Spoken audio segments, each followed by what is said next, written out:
Je m'appelle Philippe Hérondel, je suis prêtre sur l'ensemble des quartiers sud du Havre. J'étais cuisinier avant, donc je travaillais 16 heures par jour. Je travaillais tous les dimanches, tous les week-ends. Bon, ça n'a pas beaucoup changé. Je faisais la java, j'allais au casino, voilà. Puis un jour, j'ai trouvé que ma vie n'avait pas de sens. Et puis j'ai tout plaqué, puis je suis souvent assez radical. Et puis je me suis dit, bah voilà, le Seigneur m'appelle.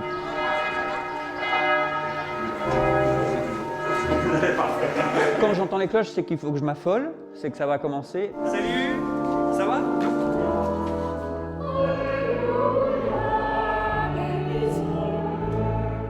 Mes parents sont séparés, j'étais très jeune. Mon père buvait, a été dans la rue même parfois, et donc j'ai senti cet appel à accompagner des gens qui rencontraient des difficultés et de dire c'est pas fatal. C'est un quartier où socialement on vit des choses très dures. Au niveau de l'emploi, au niveau de la famille, au niveau des deuils. Enfin, ici on enterre beaucoup de jeunes, soit parfois à cause de la drogue, soit à cause de suicide. Et les gens ont une capacité à rebondir qui moi m'émerveille.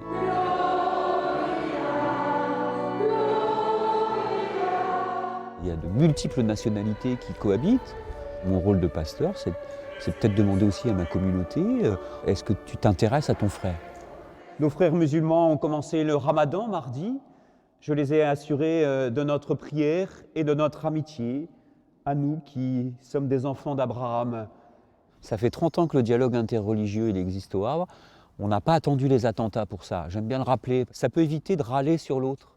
Quand c'est la fête de l'Aïd et que tout le monde est en grande tenue dans le quartier, ben, ce n'est pas les musulmans qui foutent le bazar, c'est la fête importante. Et quand on sait quelle est la culture de l'autre, eh bien, on peut apprendre à vivre et à cohabiter ensemble. Notre monde est beaucoup plus religieux qu'on ne le croit. Ça, j'en suis persuadé. Mais toute religion confondue. Il y a une soif de spiritualité. Et le risque, justement, c'est que les sectes rentrent en mouvement pour récupérer des gens qui sont en difficulté. Et je pense qu'être prêtre dans les lieux où nous sommes ici et partout, c'est de permettre aux gens d'être acteurs de leur vie et non pas de dépendre du prêtre. Ça, pour moi, c'est très important.